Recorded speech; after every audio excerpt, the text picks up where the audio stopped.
পশ্চিম মেদিনীপুর জেলার দাসপুর 2 নম্বর ব্লকের চাইপাট গ্রাম পঞ্চায়েত এলাকায় একটি স্বাস্থ্যকেন্দ্র নির্মাণকে ঘিরে উত্তেজনার সৃষ্টি হয়েছে। ঘটনাটি চাইপাটের 5 নম্বর অঞ্চলের 105 নম্বর বুথ এলাকায় বেলডাঙ্গা চন্দ্রেশ্বর খালের ধারে। স্থানীয়দের দীর্ঘদিনের দাবির ভিত্তিতে সেখানে একটি স্বাস্থ্যকেন্দ্র নির্মাণের উদ্যোগ নেওয়া হয়। তবে অভিযোগ, জমি নির্বাচন ও নির্মাণ কাজ শুরুর আগেই কোনো সরকারি নথি বা প্রকল্প সংক্রান্ত তথ্য প্রকাশ করা হয়নি। নির্মাণ স্তরে প্রকল্পের তথ্য সংবলিত বোর্ডও ছিল না। রবিবার নির্মাণ কাজ শুরু হতেই এলাকার বাসিন্দারা ঘটনাস্থলে জড়ো হয়ে প্রতিবাদ ও বিক্ষোভ দেখান। তাদের অভিযোগ, ঠিকাদারের কাছে কাজের বৈধ অনুমোদন বা প্রয়োজনীয় নথিপত্র ছিল না। এর জেরে স্থানীয়দের বাধার মুখে আপাতত নির্মাণ কাজ বন্ধ হয়ে যায়। স্থানীয় সূত্রের দাবি, অন্য একটি খাস জমির নথি দেখিয়ে খালপাড়ে স্বাস্থ্যকেন্দ্র নির্মাণের চেষ্টা করা হচ্ছে, যদিও এই অভিযোগের স্বাধীনভাবে সত্যতা যাচাই করা সম্ভব হয়নি। ঠিকাদারের দাবি, প্রকল্পটির আনুমানিক ব্যয় প্রায় 63 লক্ষ টাকা। বর্তমানে নির্মাণ কাজ বন্ধ রয়েছে। প্রশাসনের পক্ষ থেকে এখনো এ বিষয়ে কোনো আনুষ্ঠানিক প্রতিক্রিয়া পাওয়া যায়নি।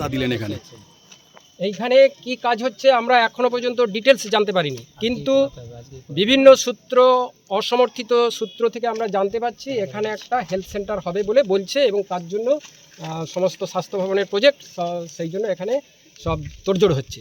তো এই ব্যাপারটা জনগণ যখন আমাদেরকে প্রশ্ন করছে, তাদেরকে সঠিক উত্তর দিতে না পারার জন্য এলাকার প্রাক্তন পঞ্চায়েত সমিতির সভাপতি এবং বর্তমান জেলা পরিষদের মেম্বার প্রতিমা দলুইকে আমরা ফোন করতে উনি জানালেন যে এখানে একটা জেলা পরিষদ থেকে উপস্বাস্থ্য কেন্দ্র করার কথা হয়েছে। সেই উপস্বাস্থ্য কেন্দ্রে আমার এখানে বেলডাঙ্গা 1, 2, দিয়াল 1, 2 এবং নহলা, এই 5টি বুথের পাবলিক যাতে উপকৃত হয় সেই জন্য এটা হচ্ছে।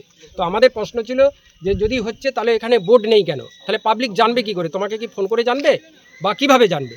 তখন উনি বললেন যে আমরা এই জায়গাটা নিয়ে বিকল্প চিন্তাভাবনা করছি। আমরা বললাম কীরকম না, উনি বললেন যে একটা জায়গায় আমাদের জিও ট্যাগ আছে আর একটা দাগ নাম্বার দেখানো আছে। আমি তাহলে সরকারি জায়গায় কিভাবে হয়? এখানে জিও ট্যাগ করলেন এক জায়গায় আর দাগ নাম্বার দেখালেন এক জায়গায়, না সেখানে জায়গা সংকুলান নেই। তখন আমরা বললাম যে তাহলে বিকল্প জায়গা খোঁজার জন্য এলাকার জনগণকে নিয়ে বসা হোক। উনি বললেন ঠিক আছে, তাহলে আপনারাও দেখুন, আমিও দেখছি।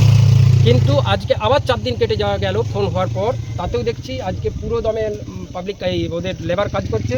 লেবারকে যখন কন্ট্রাক্টরের কথা বললাম, কন্ট্রাক্টর এখানে নেই। যে দায়িত্বপ্রাপ্ত ওনাকে ডাকতে বললাম, উনিও আসেনি, এখনও পর্যন্ত বোর্ড পড়েনি। আমাদের লাস্ট কথা হচ্ছে যে এটা কি হচ্ছে পাবলিক জানুক। দ্বিতীয় হচ্ছে এই হেলথ সেন্টারের আমরা সবাই পক্ষে এলাকায় হোক, কিন্তু তার নিয়ম মেনে হোক, সরকারি নিয়ম অনুযায়ী হোক। আর যদি এই ইরিগেশন জায়গার উপর করতেই হয় তাহলে আর বিকল্প জায়গা দেখে, কোনো খাস জায়গা আছে কিনা সেটা দেখে 2 দিন পরেই করা হোক। মানে এই এলাকার গ্রামের মানুষও পর্যন্ত জানে না যে এখানে কি হচ্ছে। না, সহমতের ভিত্তিতে হোক, এটা আমরা চাই, যে একতরফা যাতে না হয়। আপনার নাম? আমার নাম জগনমোহন ভৌমিক, আমি প্রাক্তন পঞ্চায়েত মেম্বার, এই এলাকার বাসিন্দা।